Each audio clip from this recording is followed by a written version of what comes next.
For the Slack presentation, my group is comparing and contrasting the 2019 marches in Chile with the 2019 New York subway protests. These two protests are perfect for comparing and contrasting because both protests use the same icon for the face of the protest. This symbol was the face of a black dog who the people referred to as Negro Matapacos, which translates to the black cop killer. Negro Matapacos was much more than just a dog to the people participating in these protests. He was a leader that united the people, a symbol of hope, and a protector of the protesters from police brutality.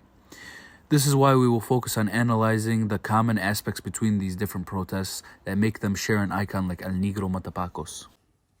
Near the end of 2019, there were protests in New York City subways and streets. People were protesting because more police officers were being hired to work at subway stations. The officers were being hired because the city wanted to avoid fare evasions. Protesters were vandalizing buildings and especially buses. Protesters claimed that this new policy was racist. One man got arrested and jumped by 10 officers because of a $2.75 fare evasion. The man was unarmed with no weapons and had his hands up before the attack. During this movement, the iconography of the Negro Matapacos began to spread, essentially becoming the face of the movement. The Negro Matapacos is a dog from Chile who joined the ranks of students fighting for their right to free education and other social injustices the government enacted upon them. The Negro Matapacos rose to fame after he was witnessed attacking the police and supporting the students during their protests. Never attacking the civilians, Negro Matapacos symbolized the fight and the courage of the students fighting for their rights. After similar injustices arose in New York, media coverage of these outcries were filled with images of this dog. Social media, where the movement mainly took place, helped spread awareness of the wrongdoings of our government and allowed for a younger audience to get involved with the fight for justice and reform. The 2019 Chilean protests were initially motivated by an increase in the price of the subway fare, which made many students begin to evade the passage by jumping the turnstiles in protest.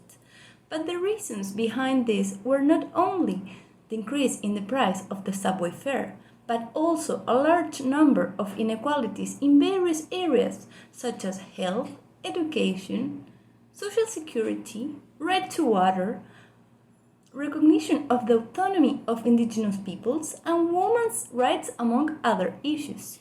People all over the country began to march and demand a constitutional change that will allow the recognition of these rights.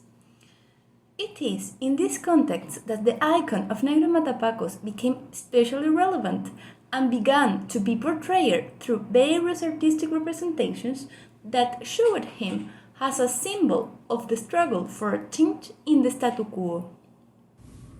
Although these protests have many similarities, particularly the symbolization of Negro Matapacos, the representation in the media of the police and protester conflicts were different. During the New York protest, police brutality and racism became apparent. Videos of a police officer punching an unarmed black man in the face and tackling another to the ground for peaceful protesting went viral on the media. Social media in particular played a huge role in both organizing the protest and sharing videos of police brutality.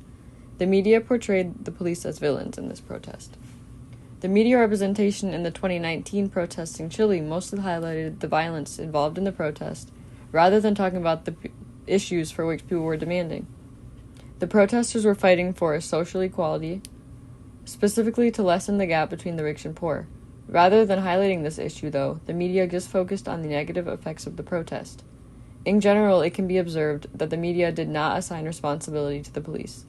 The police were abusing the power that they had, and the media just showed the effects of the police abusing this power rather than what the protesters wanted. They did not focus on the actual cause of the protests and often justified the brutality. Protesters linked arms and packed into the Great Hall, where under the clock they hoisted signs so profane we can't show them on TV, and dared police to do something about it. Shame! Shame! Shame!